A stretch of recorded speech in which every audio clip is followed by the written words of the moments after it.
Your friends are scrolling through short content, but you, my friend, you're here to learn. Welcome to TRS Clips. There are 4 or 5 people within the BJP who could be sort of next PM candidates. Modi ji probably has 4 years left, and then at some point he's going to take a step back. Everyone anticipates that as well. His whole kind of basis, and this is what I've learned from Sanjeev Sanyal, is that he wants to focus on infrastructure. Right. Someone will have to take the game forward. Right. Simple question, who's the next PM? What's the future of the BJP? When there is no opposition or quality opposition, the only opposition that can theoretically come from then is from within the society, where the society says we need one more, or from within the existing power structure. So this is a theoretical projection, not based on any first-hand knowledge and based on what has happened in the past. If that were to happen, I would see the gradual formation of what I call the Naram Dal and the Garam Dal within the BJP. The Naram Dal focuses only on infrastructure, investment, all this. The Garam Dal saying, pathrav ho raha hai, stone pelting ho raha hai, har Vande Bharat Express pe patthar pheke ja rahe hain. And you have people asserting themselves in the most vigilante fashions possible. And you're looking at illegal migration.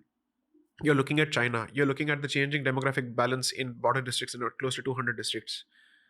Are we then creating Vikas, where a country with fantastic infrastructure is ripe for taking over? आप सब कुछ तैयार करके किसी और के हाथ में दे देंगे. Effectively, what's happening with Europe? First world infrastructure being handed over to third world immigrants, especially from the Middle East. Okay? Or even for that matter, from Pakistan specifically. Right?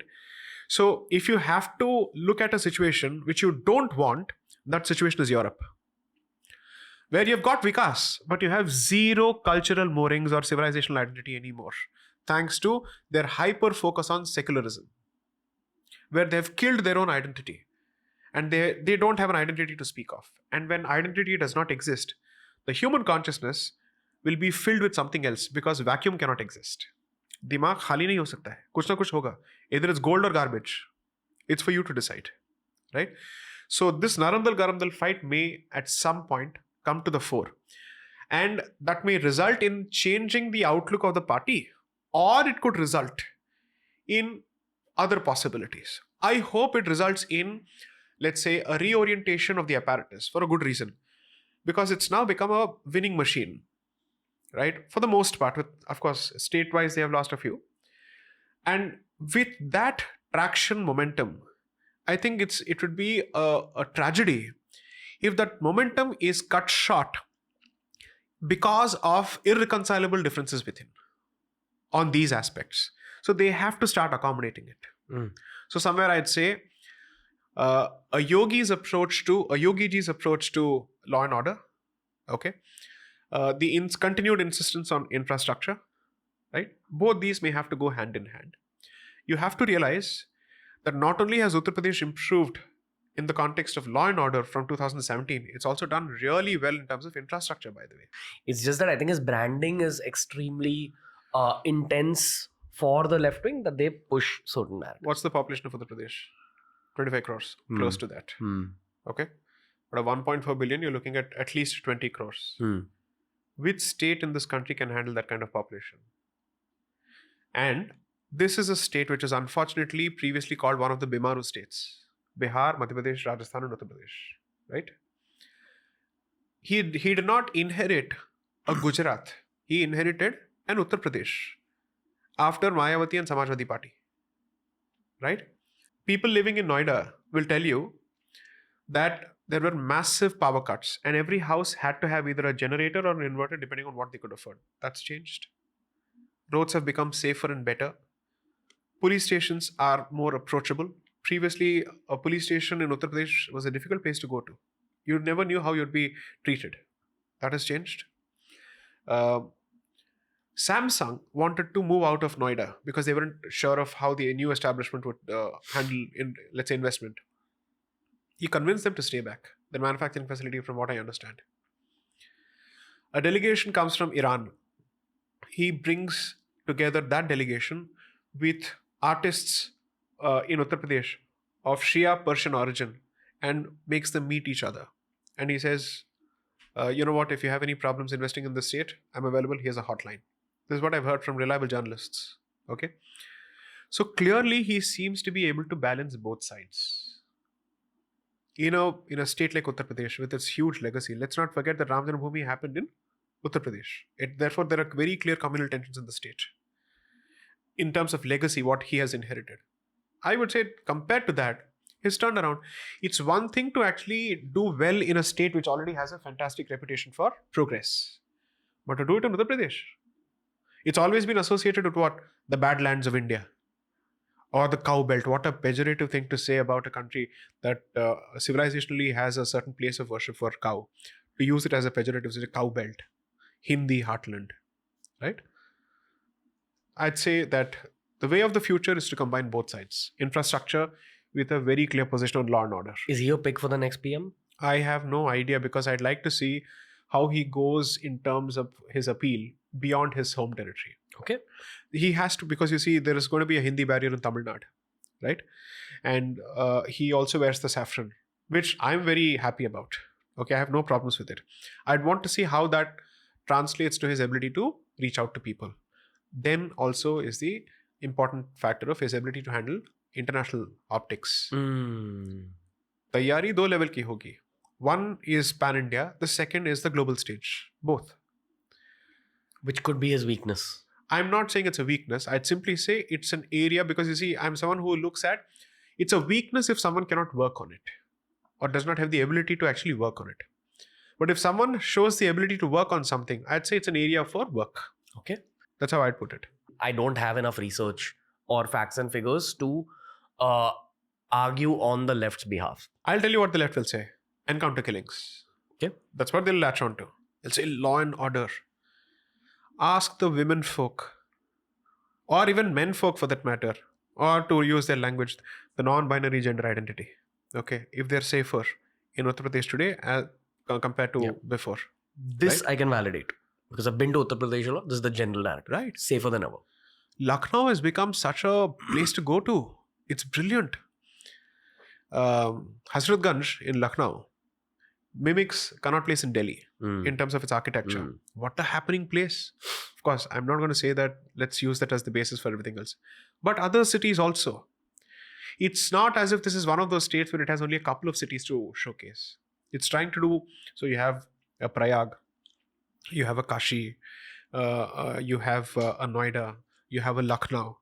A lot of these cities, each of them is capable of generating a lot of income because they have traditional industries. Bhadoi, which is about 60 kilometers away from Varanasi, is known for being the carpet town of the world. Most carpets that go from Bharat have some contribution from that place. Similarly, several places have each, let's say, their own industries, their own legacy of industries. So it's actually a sleeping giant which is awakened. And Uttar Pradesh can turn around the two states which, frankly speaking, are beautiful, culturally rich, and which have the resources. Bihar and Uttar Pradesh. Turn them around. Bharat will see greater strides towards progress on an overall level. One, because of the sheer size and the scale of the populations. I've not had the good fortune of going to Bihar, in fact. But everyone who's been there says, what a green and beautiful state. What is it that Bihar lacks in terms of resources? And let me challenge anyone when they say that Biharis don't have the IQ for it. No, not at all. Bureaucracy, they're fantastic. Engineering, they're bloody good at it. Yeah. They're probably the most high IQ community. Exactly. They're among the best. You need to go and find that high IQ when you interact with them. If you go to your railway depots, or let's say your IRSME establishment, which is where you manufacture your coaches and you repair, most of them are Biharis. They're bloody good at it. They don't believe in passing off communication skills as knowledge. So their emphasis is not on English, rightly so. They focus on core strengths, manufacturing sector. And IAS, there's a huge Bihar contribution there because they have a legacy contribution there. So these two states, I think, are to watch out for. Madhya Pradesh has turned around the agriculture sector brilliantly. And now it's focusing on industrial policy. Okay, I should know this. I'm the special counsel for the state government of Madhya Pradesh and the Basmati litigation. And I know how they've turned this around. I'm just coming from Indore. I had a lecture last evening at Ujjain. Enlightened students, youngsters, culturally rooted, very proud of their civilizational origins, their religious origins, and eager and keen to perform and show that do not associate Madhya Pradesh with the Chambal Valley of the past. They come with that kind of zeal and ambition. So what is stopping them? If there are right opportunities provided, these three states, huge, large, resource-rich, can turn the India story around, the Bharat story around, fully. By selling things to the rest of the world. Yes. You know, one of the things that's undertapped is what I call the branding economy from the perspective of intellectual property. I'll give you a simple example. Sure. What do you think of France when you think of, let's say, foods, liquids, champagne? Yeah. Right? Scotland, you're looking at Scotch whiskey, right? Or the the tweed jackets, on and so forth, right? Why? One is creating a product. The second is to create an ecosystem around it and quality standards, so that you know champagne ki quality ye hogi. This is how it should be. Swiss cheese, feta cheese, Greek cheese, or whatever it is, right? During World Trade negotiations, these countries were fighting for rights over spirits and cheeses because that's their primary industry. Each of these states has such products to offer across the board on the manufacturing side as well as on the agriculture side. If you were to actually create a brilliant branding economy and quality control economy for each of these things, you are ensuring the local population stays there. What does that do? Stops the local population from running to cities and crowding cities. The local brain drain. Exactly. Because then there's so much of stress on the cities and people are leaving the villages. That leads to all kinds of problems. So if you're able to give them enough empowerment and enough enabling metrics which give them incentive to stay back, thrive. When people are watching TV, what are they looking at? Delhi aisa hota hai, Mumbai aisa hota hai. Agar wahan jaane ki zarurat na padi, and people say we'll stay here, we'll turn this into a different place altogether. That's the trick. And so local branding of the economy and giving it a foothold and let's say the support that the state can is where I think the entire trick is. Madhya Pradesh has started doing it. Yeah. The entrepreneurial perspective here is that I think a bunch of generations have missed out on marketing 101s and branding 101s there. Probably this new under 16, under 14 generation is They're learning picking the up game. Correct. because of AJIO, because of YouTube, just the internet reaching there. So the startup culture has gone to the tier 2 and the tier 3 cities. Yeah. And using their traditional strengths. It's not as if they're suddenly talking about apps. They're talking about startups for their karigari, for their carpets, for let's say whatever they manufacture locally. Here, there is a huge leap in people's understanding of what is known as the GI tag, the geographical indications tag. Like Kanchipuram silk, Basmati rice, right? That tag is what gives it value. If you remove the Basmati tag from the rice, it sells at 500 rupees per quintal. If you add it, it's $1,500. That's the difference. That is the importance of branding. I would have asked you how you actually solve this problem of teaching people branding and marketing, but I think it's happening Right. through the internet. Correct. So it's kind of a function of time. There are rough edges, but they learn. Yeah, goes to show why Shark Tank India has taken off so much. Right, There's right. actually that much interest in Correct. raising money. I just etc. hope, or at least I wish it weren't as elitist as it is. Shark Tank? Yes. What's your criticism? I think some of the judges could perhaps lower their snobbery. You want to And- take names? No, Okay. because names take away attention from the content. Okay. Fair. I'm interested in the issue. Fair. I'm saying it's a good idea. You have a great platform. You can actually help build the India story from a startup perspective. Maybe park your elitism aside for a while. I'm not accusing everyone, some. And hope to actually encourage people a bit more, especially those who may not have the grooming skills or the social graces that you expect of them. Yeah. That's it. So if you enjoyed this video, make sure you check out this playlist for more videos just like this. It's TRS Clips.